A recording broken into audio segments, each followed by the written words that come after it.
Hello there, you're welcome to another video on the channel. So, a win is a win, I guess.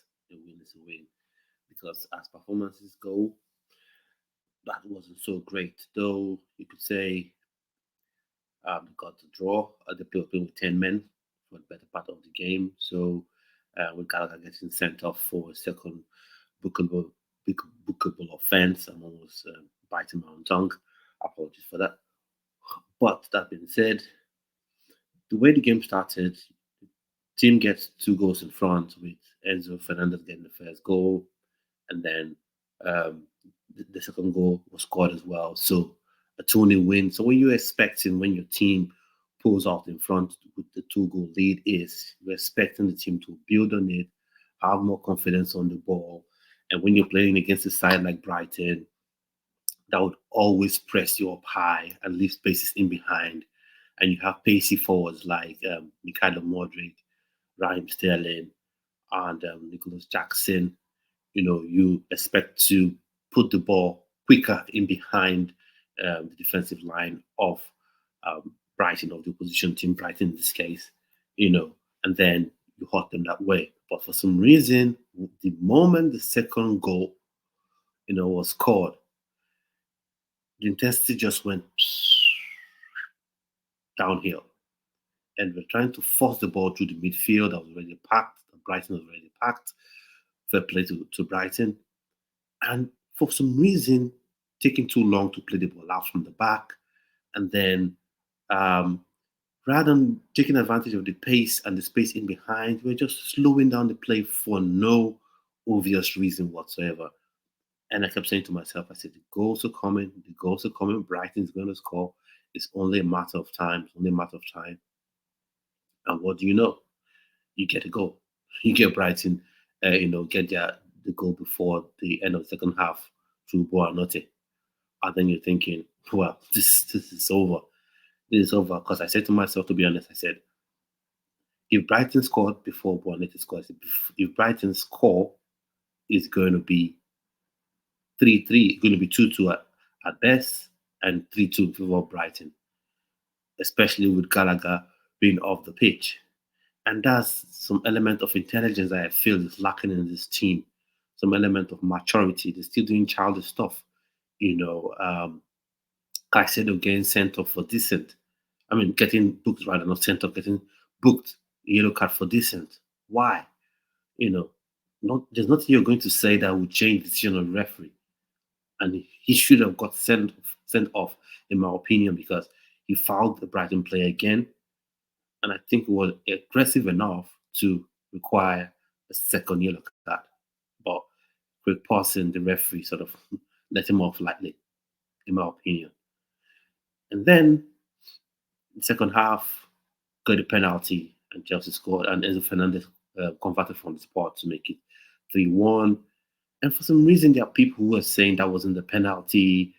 Some commentators as well, Mandarin commentators were saying that was going to be a penalty, that it was a shoulder to shoulder, collusion 50-50.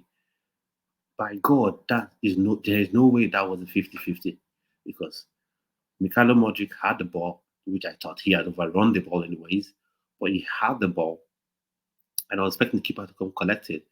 But Milner, an experienced professional, an experienced player, been in the Premier League for however long, decided to just clatter into Modric.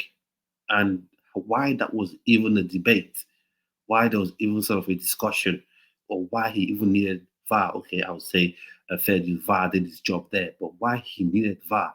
Because you could clearly see that James Milner was not looking at the ball. He made no intention of winning the ball. He just went with his forearm into the chest of Mikhailo Modric. His legs as well were entangled with Modric's legs.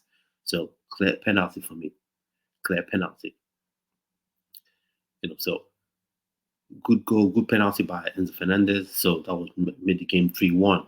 And then they got 10 minutes. So I was like, because when the game was going on, what's his name? Sanchez was taking too much time on the ball. I'm saying there's no need to take time on the ball because in this era right now, for every second you waste, it's almost like adding 5 more. And it's going the time, the added time is going to be even more than you expect. And I called it. I said, the way this game is going, the added time is going to be 10 minutes. And it was 10 minutes was added. That was added. Had 10 minutes added on.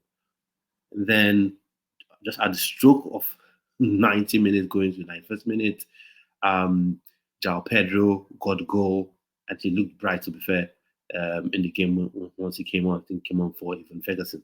So he looked he looked bright on the ball. He got that goal, and I was like, can Chelsea really hold on? Would the team be able to show character, or would the team crumble as it did in the first half, despite being 2 goals ahead? But they were able to hold on and get the 3 points. Now, this is not the kind of win I want to be seeing week in, week out. I want to see free flowing football. I want to see the team impose itself on the opposition, but we take a win. Right now, the stage in the season, the way the season has been going for Chelsea, you take a win. Every Chelsea fan out there, you take this win and go into the next game, the midweek game against Manchester United. So hopefully, Luis James will be back at the game, so he gets to play right back. And hopefully Cucurella as well will be back for that game, and hopefully he plays at left back, because I think today was just set for Pochettino. He gave him all the excuses he would have ever wanted, to play 4 centre backs. You had Luis James out with suspension. You had Cucurella out with suspension. You had Malo Gusto injured as well, and for whatever reason, he chooses not to play Jan Matson. Yet again, he's choosing not to play Madueke as well, because I think Madueke is better on the right wing. I'm sorry, yeah, right wing than Sterling.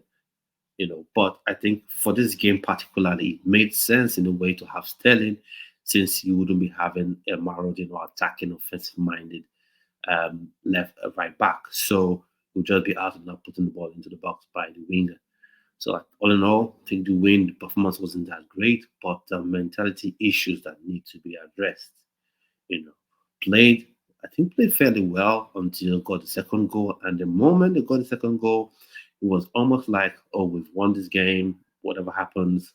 And then Brighton came back into the game, and almost would have won this game, would have at least got a point from this game, especially with the ridiculous decision, you know, the, with the Colwell decision. Was clearly a corner.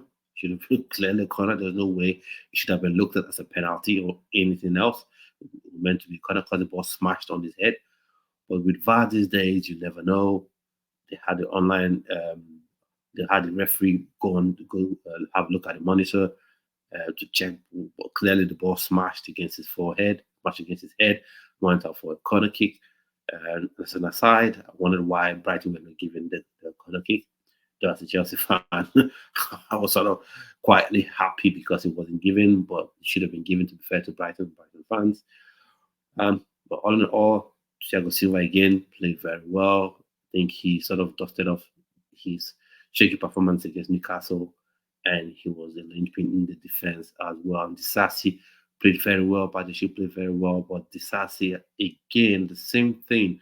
The team from the Newcastle game seems to have seeped in through this game as well. Seeing Disasi making tackles that you shouldn't be making, especially when you have the opposition player facing their own goal post and you're between them and yours, you shouldn't be making certain rash tackles. Caicedo as well, Gallagher as well, so that's that's a problem that Pochettino has to really deal with, going into the season.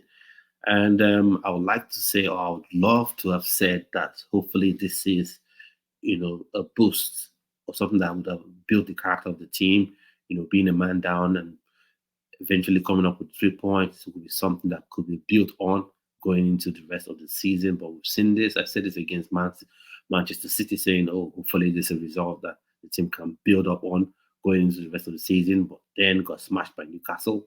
And then again, I'm hoping that it is, but with this team, you never can tell. So going to Manchester United game, hopefully don't go there and take 5 steps back after this making some minor progress today. So that's it for me with respect to my sort of review of this game. Let me know your thoughts and opinions on the game, and I'll be having my review of the Manchester United game right after the game on Wednesday. So keep your eyes peeled on this channel. If you haven't, please smash the like button and also subscribe to this channel. And this is me saying goodbye and see you on yet